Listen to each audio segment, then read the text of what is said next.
Hello friends, good morning.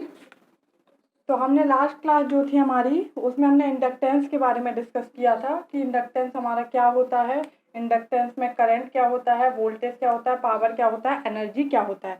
उसके आगे का हम इस क्लास में डिस्कस करेंगे कि जो स्विचिंग कैरेक्टरिस्टिक्स है हमारे इंडक्टेंस की वो क्या होती हैं, हमारा इंडक्टेंस कैसे हमारा करंट को चेंज करता है। ठीक है, तो हमने इंडक्टेंस के बारे में क्या पढ़ा था लास्ट क्लास में कि इंडक्टेंस जो है उसको कैसे डिनोट करते हैं, इससे डिनोट करते हैं हमारे। ठीक है, मतलब कोई भी कंडक्टर है, सिंपल कंडक्टर है, वो ऐसा होता है उसमें अगर नंबर ऑफ टर्न्स हमारे मतलब मोड़ दिया जाए तो वही क्या हो जाता है, हमारा इंडक्टर बन जाता है। ठीक है, उसको अपन काय से डिनोट करते हैं, एल से डिनोट करते हैं। ठीक है, तो एल जो फॉर्मूला था, ठीक है, वो क्या था हमारा, एल इक्वल टू क्या था, 5/I।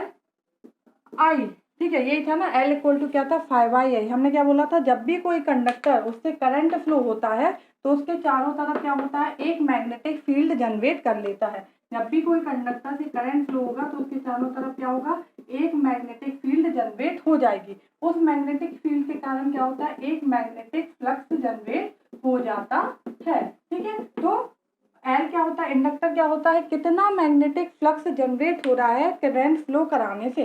जब करंट फ्लो करा रहे हैं तभी मैग्नेटिक फील्ड जनरेट हो रही है ना, उसके बाद ही मैग्नेटिक फ्लक्स जनरेट हो रहा है हमारा। ठीक है, तो कितना करंट फ्लो कराने से कितना मैग्नेटिक फ्लक्स जनरेट हो जाएगा वो क्या कहलाता है, इंडक्टर कहलाता है। एल 5/I, इसकी यूनिट थी वेबर पर एम्पियर, या फिर अपन इसी को बोल रहे थे क्या, हमारा हेनरी। ये अपन ने निकाल लिया था। फिर अपन ने फैराडे लॉ पढ़ा था। फैराडे लॉ क्या बोल रहा था, जब भी कोई कंडक्टर फ्लक्स को कट करता है तो यहाँ पे फ्लक्स बन गया है। अब जब कोई कंडक्टर फ्लक्स को कट करेगा तो उसमें एक ईएमएफ जनरेट होगा, मतलब वोल्टेज जनरेट होगा। कितना वोल्टेज जनरेट होगा, जितना rate of change of flux linkage होगा। जितना ज्यादा फ्लक्स कट करेगा उतना ज्यादा ईएमएफ इंड्यूस होगा हमारा। ठीक है, तो अपन ने पढ़ा था वी क्या हो रहा था हमारा, n/d∅/dt होता है। फैराडे लॉ के अकॉर्डिंग क्या था, v n/d∅/dt। ठीक है, n क्या थे, नंबर ऑफ टर्न। जितने ज्यादा मोड़ होगा उतना ज्यादा करंट फ्लो होगा, उतना ज्यादा फ्लक्स होगा, उतना ज्यादा ईएमएफ इंड्यूस होगा। तो इंडक्टर के अक्रॉस जो करंट था VL क्या आया था हमारा, LdI/dt। पूरा सॉल्यूशन अपन ने निकाल दिया था। तो VL क्या था, LdI/dt। करंट निकाला था अपन ने I ऑफ t, वो क्या था हमारा, I of 0 minus plus integration 0 से t I of t dt। ठीक है, तो इंडक्टर के अक्रॉस जो करंट था एट टाइम t पे वो क्या था हमारा, I ऑफ 0 माइनस, मतलब जो पहले से करंट है उसमें प्लस 0 से t टाइम में जितना करंट है वो। तो ये पास्ट और प्रेजेंट वैल्यू दोनों पे डिपेंड करता है इसका जो करंट। तो अपन क्या बोलेंगे कि इंडक्टर क्या है, एक डायनेमिक डिवाइस है। ठीक है, जबकि रजिस्टर क्या होता है, स्टैटिक है, क्योंकि स्टैटिक वो चीज होती है जिसमें टाइम के साथ चेंज ना हो। डायनेमिक वो है जिसमें टाइम वेरी करे तो हमारा वैल्यू भी चेंज हो। तो ये इंडक्टर जो होता है एल, वो क्या था हमारा, डायनेमिक होता है हमारा। ठीक है, ये सब अपन ने लास्ट क्लास में पढ़ लिया था हमारा इसमें। ठीक है, पावर पढ़ा था अपन ने। पावर जो होता है हमारा इंडक्टर में वो क्या होता है हमारा, पावर भी अपन ने पढ़ा था। पावर क्या था, एल di/dt इंटू आई। एनर्जी निकाल ली थी, क्या होती है, हाफ LI²। इसकी एनर्जी की यूनिट होती है जूल, पावर की यूनिट होती है वॉट, इंडक्टेंस की यूनिट होती है हमारी क्या, हेनरी हो गया, वोल्टेज की होती है वोल्ट। ठीक है, तो ये हमारे सब बेसिक अपन ने पढ़ लिए थे कि इंडक्टर होता क्या है और उसमें क्या क्या होता है। ठीक है, और अपन ने क्या पढ़ा था कि इंडक्टर में जो एनर्जी स्टोर होती है वो किसके फॉर्म में होती है, इंडक्टर में ये जो एनर्जी स्टोर्ड है वो किसके फॉर्म में स्टोर होती है, काइनेटिक एनर्जी के फॉर्म में एनर्जी स्टोर होती है। ठीक है, अब अपन को पढ़ना है कि स्विचिंग कैरेक्टरिस्टिक्स क्या होता है इंडक्टर का। ठीक है, इंडक्टर में टाइम के साथ वेरी कर रहा ना, मतलब इसकी कुछ ना कुछ स्विचिंग कैरेक्टरिस्टिक्स होगी। तो स्विचिंग कैरेक्टरिस्टिक्स क्या है इंडक्टर की, ये अपन अब डिस्कस करेंगे। ठीक है, switching characteristics of inductor. Inductor की स्विचिंग कैरेक्टरिस्टिक्स क्या है। ठीक है, तो अपन ने फॉर्मूला पढ़ा है V इक्वल टू क्या है हमारा, LdI/dt। ठीक है, V इक्वल टू LdI/dt। तो ये जो फॉर्मूला है हमारा, ये क्या शो कर रहा है हमारा, कि जो इंडक्टर होता है वो सडन करंट को चेंज नहीं करता है। ठीक है, V इक्वल टू क्या है, LdI/dt। ये क्या है, di/dt। मतलब rate of change of current है, ठीक है। लेकिन जो इंडक्टर होता है वो सडन करंट को चेंज नहीं करता। मतलब अगर अपन 0 माइनस से 0 प्लस पे आए तो ये कितना टाइम है, सडन चेंज है ना, जस्ट है 0 माइनस ये और 0 प्लस ये, मतलब जस्ट अपन बात करें तो इंडक्टर जो है वो सडन चेंज ऑफ करंट को अलाउ नहीं करता। क्योंकि अगर करंट सडन चेंज होना है तो वो कब हो सकता है, जब वोल्टेज क्या हो हमारा, इनफाइनाइट हो, ठीक है। जब वोल्टेज की वैल्यू इनफाइनाइट होगी, मतलब इनफाइनाइट वोल्टेज अपन लगाएंगे तभी सडन चेंज ऑफ करंट हमारा पॉसिबल है। अदरवाइज इंडक्टर जो है वो सडन चेंज ऑफ करंट नहीं करता है, ठीक है। क्योंकि ये V/L है, di/dt, ये सडन चेंज ऑफ करंट कब होगा, जब ये इनफाइनाइट होगा हमारा, तभी हमारा हो सकता है ना। इसको जब अपन इनफाइनाइट लगाएंगे तब हमारा सडन चेंज ऑफ करंट हो सकता है, otherwise sudden change of current possible नहीं है। तो अपन क्या बोलते हैं, हमारा ये क्या शो करता है, it shows inductor does not allow sudden change of current. ये आपसे पूछ लेते हैं कि इंडक्टर में सडन करंट का चेंज हो सकता है क्या कि नहीं हो सकता है। तो 0 माइनस से जब 0 प्लस पे अपन जाते हैं तो सडन करंट का चेंज नहीं होता है, ठीक है। इट इज पॉसिबल, ये संभव है, बट कब, only when infinite voltage is applied, infinite voltage is applied. ये कब पॉसिबल है, जब अपन इनफाइनाइट वोल्टेज अप्लाई करेंगे, और इनफाइनाइट वोल्टेज कहाँ से आएगा, ये इम्पॉसिबल है, ठीक है। तो सडन चेंज ऑफ करंट हो सकता है, लेकिन कब हो सकता है, जब इनफाइनाइट वोल्टेज अप्लाई करेंगे। तो ये ऑब्जेक्टिव में कहीं भी पूछ लेते हैं कि इंडक्टर में sudden change of current possible है, तो पहली बात तो नहीं है। कब पॉसिबल है भी तो कब पॉसिबल है, जब अपन इनफाइनाइट वोल्टेज अप्लाई करेंगे तभी इसमें sudden change of current possible हो सकता है, ठीक है। ये V ऑफ T है, ये हमारा स्विच है, ठीक है। ये हमारा इंडक्टर लगा हुआ है, ठीक है। ये V ऑफ T है, ये स्विच है और ये इंडक्टर है। तो T इक्वल टू 0, क्या T इक्वल टू 0 पे जब अपन इंडक्टर को क्लोज करेंगे तो हमारा इंडक्टर कैसा बिहेव करेगा, एज अ ओपन सर्किट, है। क्योंकि तुरंत क्या होता है, इंडक्टर में करंट का चेंज नहीं होता है, ठीक है। मतलब इंडक्टर कैसा बिहेव करेगा, एज अ ओपन सर्किट, ठीक है। तो ये V ऑफ T जब स्विच क्लोज हो जाएगा तो इंडक्टर कैसा बिहेव करेगा, as a open circuit. L कैसा बिहेव करेगा, ओपन सर्किट। ये जब अपन AC में क्वेश्चन सॉल्व करेंगे तो अपन स्विच क्लोज करेंगे तो अपन को ये काम आएगा कि इंडक्टर कैसा बिहेव करता है स्टार्टिंग में, एज अ ओपन सर्किट,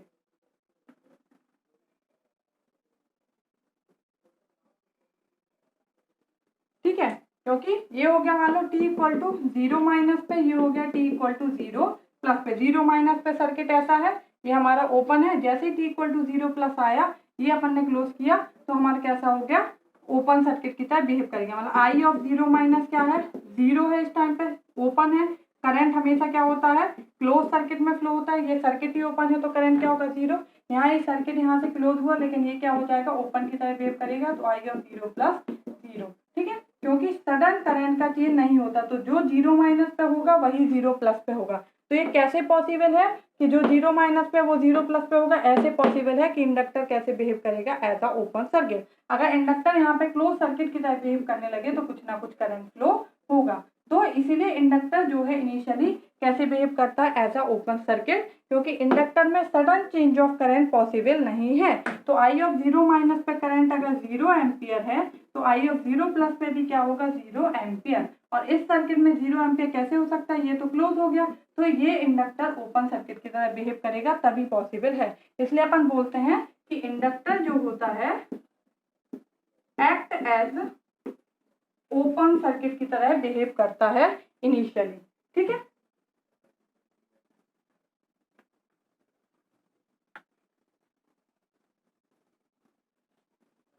ये हो गया हमारा। तो ये चीज आपको याद रखने की जरूरत है कि जो इंडक्टर होता है उसमें sudden change of current possible नहीं है। कब पॉसिबल है जब अपन इनफाइनाइट वोल्टेज अप्लाई करेंगे, और इनफाइनाइट वोल्टेज लगाना क्या होता है, एक इम्पॉसिबल होता है। तो इंडक्टर जो होता है वो कैसा बिहेव करता है, एज अ ओपन सर्किट की तरह, ठीक है।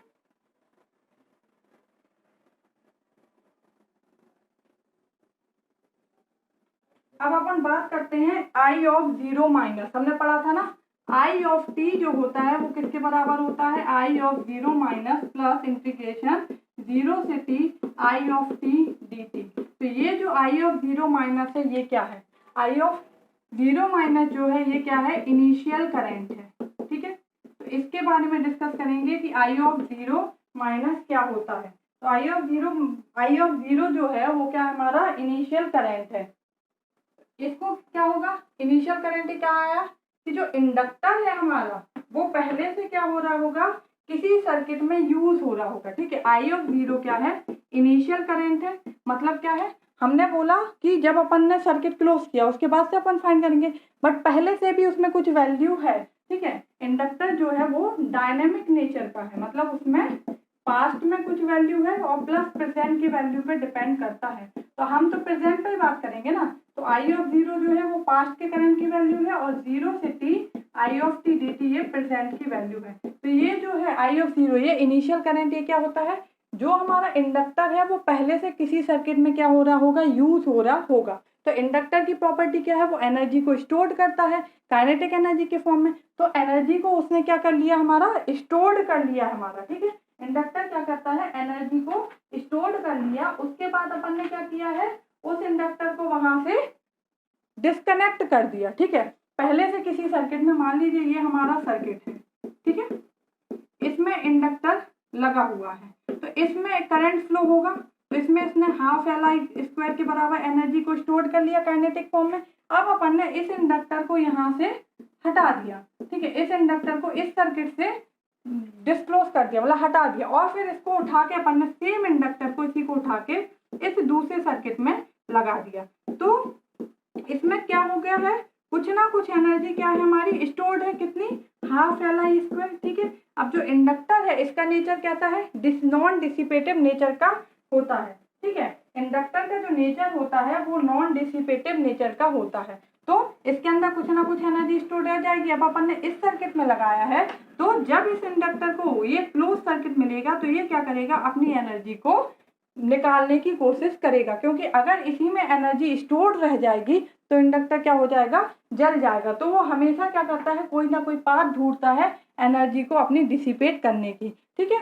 तो आई ऑफ जीरो जो है वो वही करंट होता है जो कि पहले से ये इंडक्टर जो है किसी सर्किट में लगा है, वहां से एनर्जी को स्टोर कर लेता है। फिर जब अपन इस इंडक्टर को दूसरे सर्किट में लगाते हैं तो उसमें कुछ ना कुछ करंट रहता है, उसी करंट जो होता है उसको अपन क्या बोलते हैं, हमारा इनिशियल करंट ऑफ इंडक्टर, ठीक है।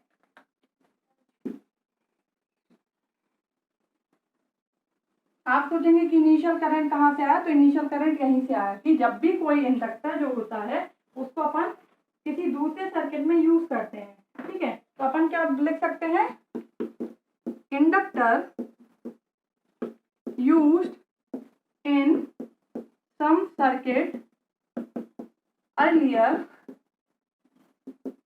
it stored some energy, ठीक है। जब इंडक्टर किसी सर्किट में पहले से यूज हो रहा था तो वो क्या करता है, कुछ एनर्जी को स्टोर कर लेता है, ठीक है, in form of kinetic energy,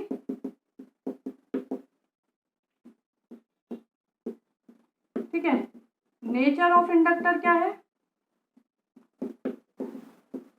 non dissipative, ठीक है। इंडक्टर का जो नेचर है वो कैसा है, नॉन डिसिपेटिव है, ठीक है।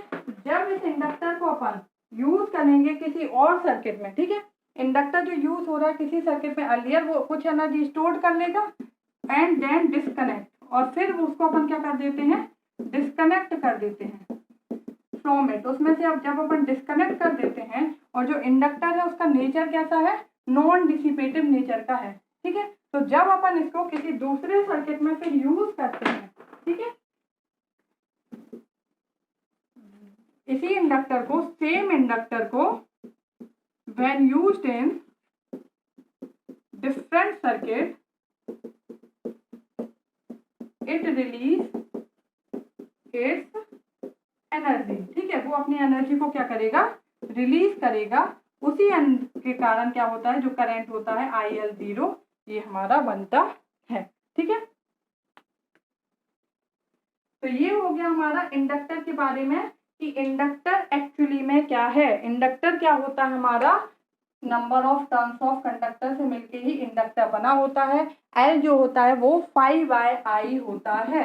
मतलब जब कोई कंडक्टर से करंट फ्लो होता है तो उसके चारों तरफ एक मैग्नेटिक फील्ड जनरेट हो जाती है।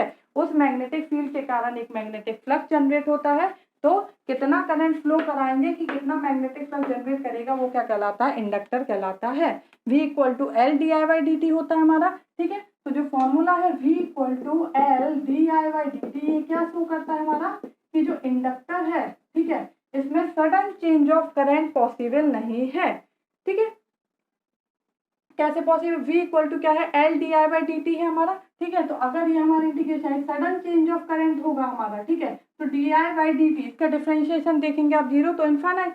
तो sudden change of current possible नहीं है। कब पॉसिबल है, जब अपन इनफाइनाइट वोल्टेज अप्लाई करेंगे। अगर अपन इनफाइनाइट वोल्टेज लगा देते हैं, मतलब बहुत ज्यादा वोल्टेज लगा देते हैं, तो सडन चेंज ऑफ करंट हो जाएगा, मतलब 0 माइनस पे और 0 प्लस पे चेंज हो जाएगा। ठीक है, कब, जब इनफाइनाइट वोल्टेज अप्लाई करेंगे तब। ठीक है, but otherwise infinite voltage apply नहीं करेंगे तो 0 माइनस पे जो करंट है वही 0 प्लस पे होगा, मतलब IL0 माइनस बराबर IL0 प्लस रहेगा। ठीक है, ये कब पॉसिबल है, जब इंडक्टर ओपन सर्किट। तो अपन बोलते हैं कि इनिशियली जो इंडक्टर है वो कैसा बिहेव करता है, एज अ ओपन सर्किट की तरह बिहेव करता है। इनिशियल करंट कहाँ से आता है, इंडक्टर जो होता है उसकी क्या प्रॉपर्टी होती है कि वो एनर्जी को स्टोर करता है। तो इंडक्टर किसी भी सर्किट में लगा है, पहले से एनर्जी को स्टोर कर ली, फिर उस सर्किट से अपन ने हटा दिया। उसी सेम इंडक्टर को अपन इस सर्किट में यूज कर रहे हैं। उसका नेचर कैसा है, नॉन डिसिपेटिव नेचर है। तो जब इसमें लगेगा, उसको एक क्लोज सर्किट में लेगा, तो वो अपनी एनर्जी को क्या करेगा, रिलीज करने की कोशिश करेगा। तो वही जो करंट होता है इसको बोलते हैं इनिशियल करंट, जो वो पहले से स्टोर करके उस सर्किट से लेके आया है। तो ये इंडक्टर के बारे में पूरा बेसिक्स हो गया है। ठीक है, थैंक यू। अब नेक्स्ट क्लास में अपन पढ़ेंगे series parallel arrangement of inductor.